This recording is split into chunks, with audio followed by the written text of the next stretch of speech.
don't worry about your work, you give it up. What do you want? You want a roof? I'll give you. You want food every day? I'll give you.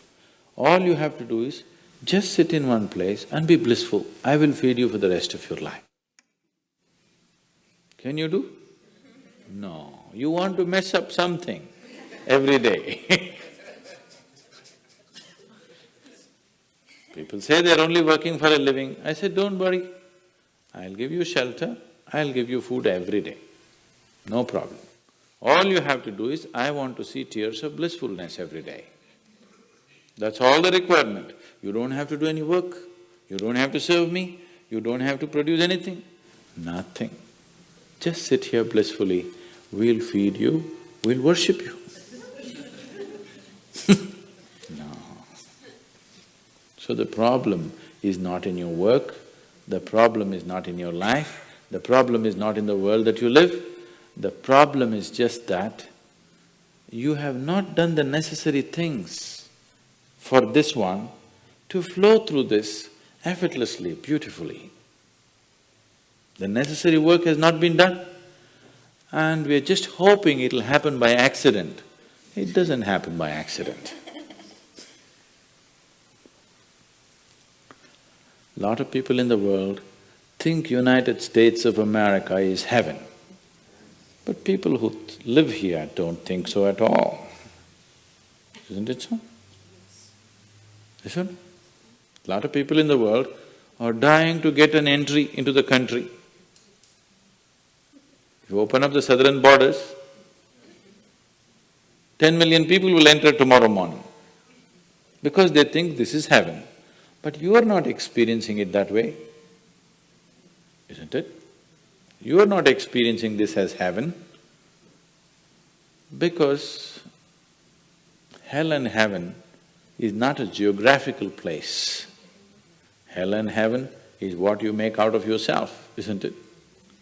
Too much talk about heaven has been going on because there are too many people who made a hell out of themselves.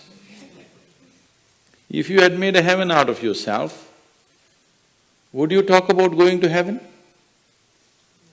If you sit here and you're feeling ecstatic right now, would you aspire to go to heaven, I'm asking?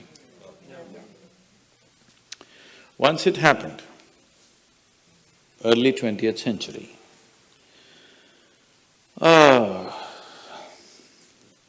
an Orthodox Greek church, a bishop from that church, Orthodox Greeks have their own separate church, they have their own pope who lives in Turkey, you know this?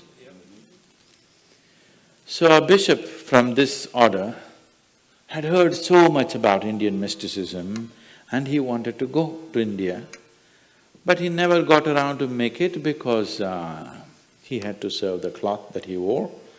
And after 60 years of age, when he is semi-retired, he got the opportunity and went to India.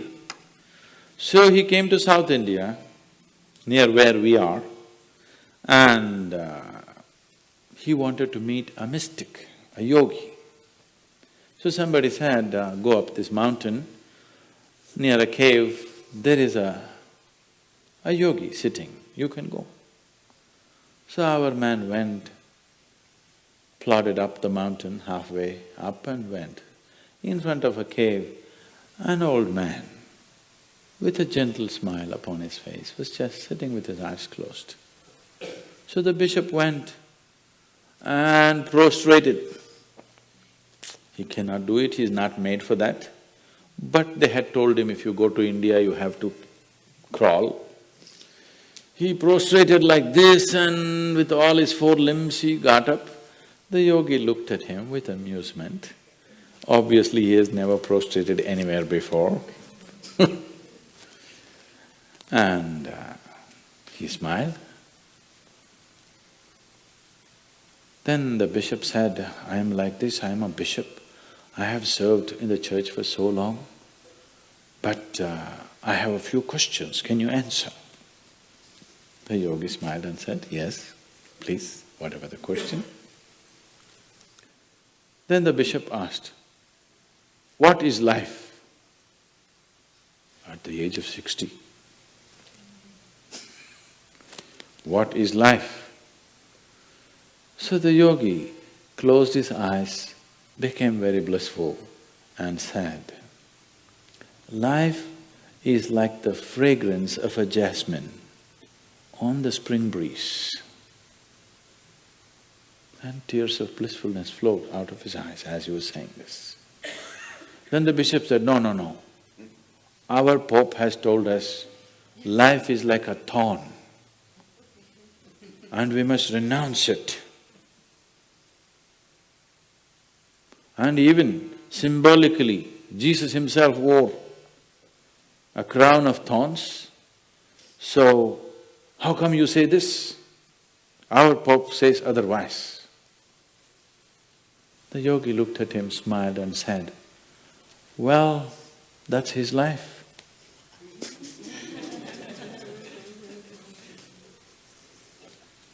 So, what you make out of it is not because of where you are, what you are, it is just what you make out of it, isn't it? Yes. So, have you created the necessary mechanism? Have you created the necessary system? Have you created the necessary ingredients within you to make this like the fragrance of jasmine on a spring breeze and not a thorn? If it's a thorn, we must pluck the damn thing out, isn't it? Isn't it so?